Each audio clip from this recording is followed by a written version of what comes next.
Bienvenidos, bienvenidas a una emisión más de La Disputa por el Derecho. Esta es una producción del Centro de Investigaciones Interdisciplinarias en Ciencias y Humanidades de la UNAM.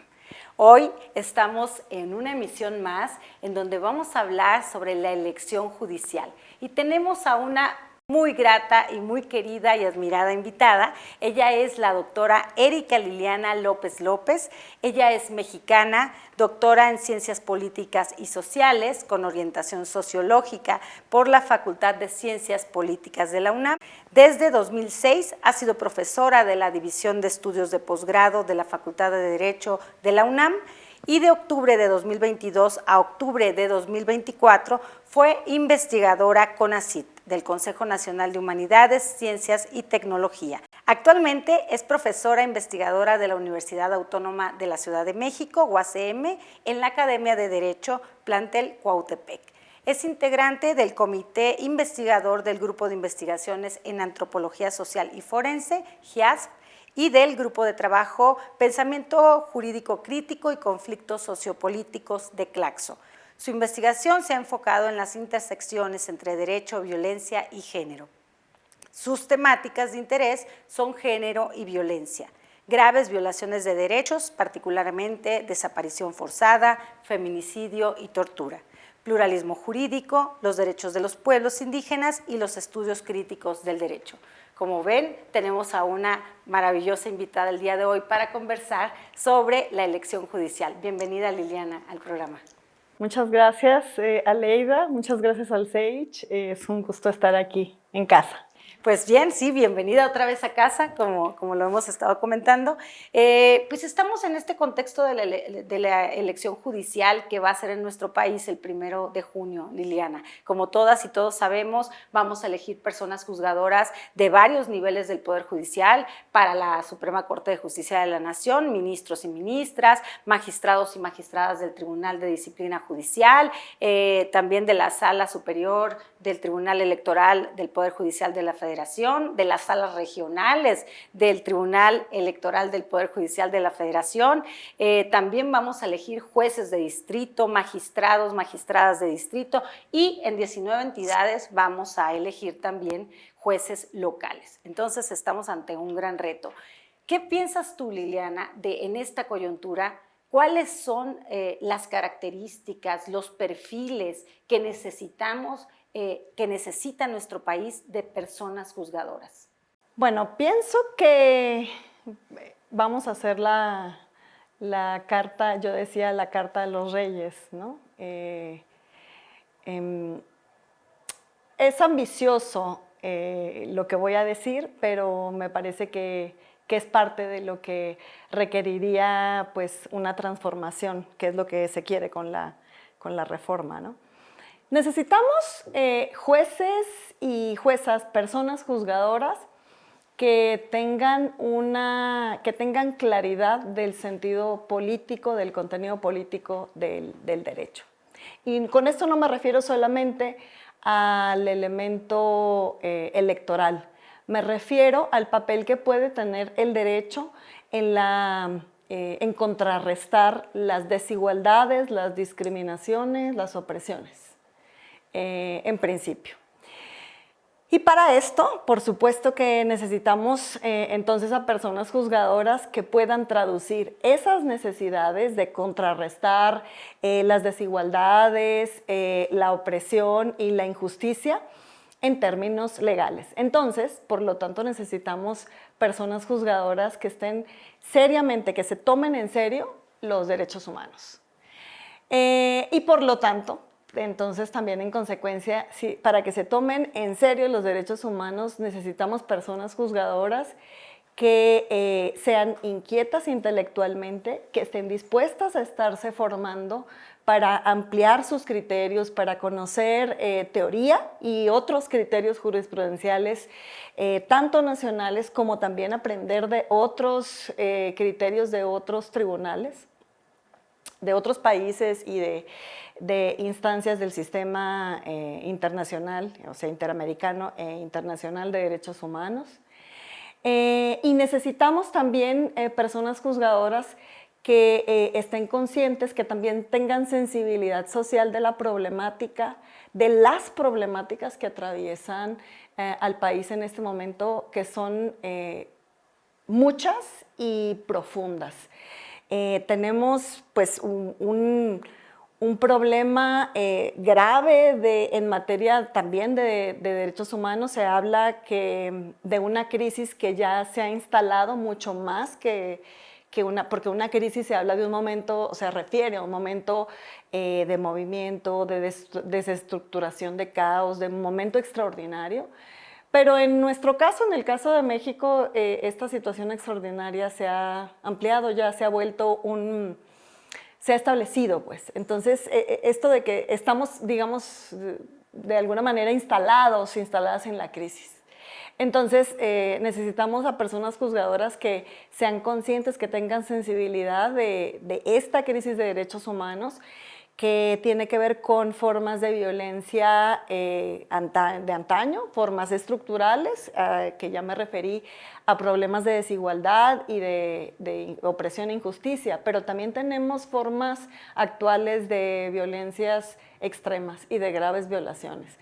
Entonces tenemos un problema de desaparición muy grande en el país, tenemos feminicidios con una tasa diaria que, aunque se mueve y los criterios no son uniformes, pues estamos hablando de un promedio entre 9 y 11 feminicidios al día. También estamos hablando de un promedio de desaparición de 60 personas al día, ¿no? Entonces, y tenemos pues un montón también de personas, pues más de 50,000 personas que tenemos cuerpos sin reconocimiento de la identidad de quiénes son esas personas, ¿no? O sea, personas que están desaparecidas y que no tenemos cuerpos, que no tenemos referencia física de ellas, y tenemos personas que no tenemos identidad, certeza en la identidad de ellas. Y bueno, tenemos también pues un problema de impunidad que ha sido pues el camino que en buena medida ha sido el terreno para que, pues el terreno fértil para que la violencia después que tenemos ahora crezca y tengamos esta circunstancia excepcional establecida, ¿no?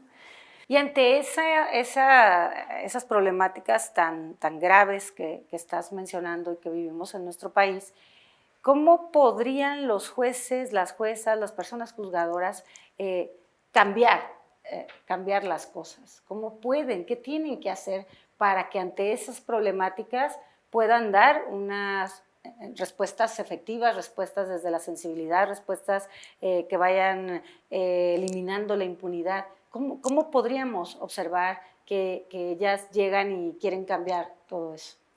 Pues en principio me parece que necesitamos, eso es algo que necesitamos personas juzgadoras que sepan derecho, pero que no tengan una visión del derecho rígida, que no tengan una visión del derecho positivista, y a eso me refería con tomarse los derechos humanos en serio. ¿Y qué tendrían que hacer en principio? Bueno, una parte que sería una cuestión de una voluntad personal, que sería tener sensibilidad, asomarse a la realidad nacional, no solamente quedarse en la realidad legal o en los textos o en los expedientes, que no es poco y por supuesto que es el centro de su trabajo, ¿no? Pero pensar, asomarse a la realidad y ver cómo está allá afuera. Entonces, primero, tener una sensibilidad social. Segundo, formarse. Por eso es que yo decía con inquietud intelectual y con disposición para formarse, porque no es suficiente con tener una disposición para tener una interpretación y una aplicación del derecho flexible, sino que estén dispuestas esas personas juzgadoras para que puedan ampliar sus criterios legales. Tienen que estudiar mucho, tienen que estudiar los criterios y también tienen que estudiar teoría y tienen que estar pues dispuestas a a incorporar además esas perspectivas teóricas, esos criterios novedosos que también, de los cuales la teoría retroalimenta a la práctica, incorporarlos, ¿no? Me parece que también en ese sentido pues tendrían que tener una formación que podría venir, sería muy bueno que pudieran tener también un marco institucional que les permitiera concretar esa formación continua. No, porque muchas veces pues podemos, o sea, hay cuestiones estructurales, la cantidad de trabajo que tienen y la carga también es muy demandante para resolver los casos que ya tienen. Entonces, habría que pensar institucionalmente en generar espacios, mecanismos que les permitieran una formación sólida, no de requisito, sino que sí les permitiera incorporar, aprovechar, integrar esos aprendizajes para que pudieran después vertirlos en las sentencias, ¿no? En las resoluciones. Desde tu expertise, Liliana, que además has trabajado muchísimo el tema de desaparición forzada, pluralismo jurídico, emancipador, con comunidades y pueblos indígenas y demás, desde tu perspectiva, ante esta nueva conformación del Poder Judicial, ¿qué cambios esperas ver como el primer año, los primeros 2 años? ¿Tú qué esperarías observar de esa transformación? Que se note, que podamos decir, en esto se está observando un cambio. Pues yo desearía, no sé si en el primer año, tal vez sería cuestión como de averiguar cómo están. A mí me gustaría ver sentencias que fueran más cortas, más claras, más cercanas a las personas y que incorporaran estos criterios, donde estuvieran dando resolución a los problemas de manera más flexible, por supuesto con un enfoque garantista, que considerara, por supuesto, la legalidad de nuestro país, pero que tuviera esta expresión práctica en términos de derechos humanos. Y una de las cosas que también se ha pensado con es uno de las tantas expectativas, ¿no? Que tiene que ver con democratizar el Poder Judicial, y a mí me parece que democratizarlo no está únicamente en que elijamos a las personas juzgadoras. Me parece que también está en que las personas juzgadoras incorporen, entiendan que nunca más van a poder estar blindadas por la sombra en la que les deja estar únicamente en los tribunales, en los juzgados, detrás del escritorio. Y en ese sentido, a eso me refiero cuando en otros momentos antes dije que necesitamos a personas juzgadoras que sean sensibles con la realidad social, porque si no se asoman a la realidad, va a ser difícil que puedan comunicarse, que puedan resolver cosas, atender, y que puedan comunicarse también con los electores que los van a elegir. Y esa es una parte, como tener la elección, sí, de nuestra parte, de parte de ellos la sensibilidad y la apertura para las necesidades de la ciudadanía y las necesidades sociales. Y también, por eso es que yo mencionaba, esperaría sentencias más cortas y más claras, porque esa es una manera de democratizar el derecho. Dejar, digamos, desencriptar. El derecho es muy técnico, es muy excluyente de las personas que no son profesionales y de los justiciables, pues, y de la ciudadanía en general. Entonces, también hacer sentencias que sean más claras y que sean más cortas, no solamente tributará en una justicia que pueda ser más expedita, que pueda ser más rápida, sino que también sea más comprensible para las personas, porque eso también permite democratizar el derecho.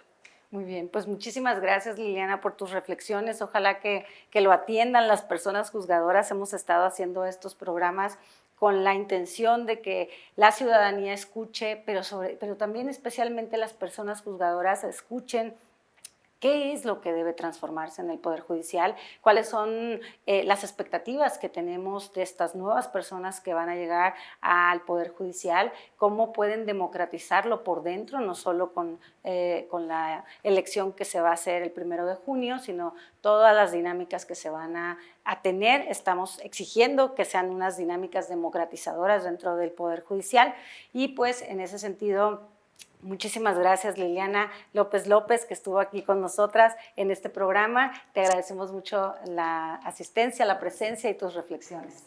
Muchas gracias de nuevo por haberme invitado a Lleida y pues celebro mucho la realización de estos ejercicios. Ojalá que nos escuchen las personas juzgadoras y que quien ahí vea nuestras palabras, pues las fermente, las deje en remojo y sirvan para algo. Pues muchísimas gracias. Nos despedimos de esta emisión más de tu programa, La Disputa por el Derecho. Yo soy Aleida Hernández Cervantes y nos escuchamos y nos vemos en la siguiente emisión.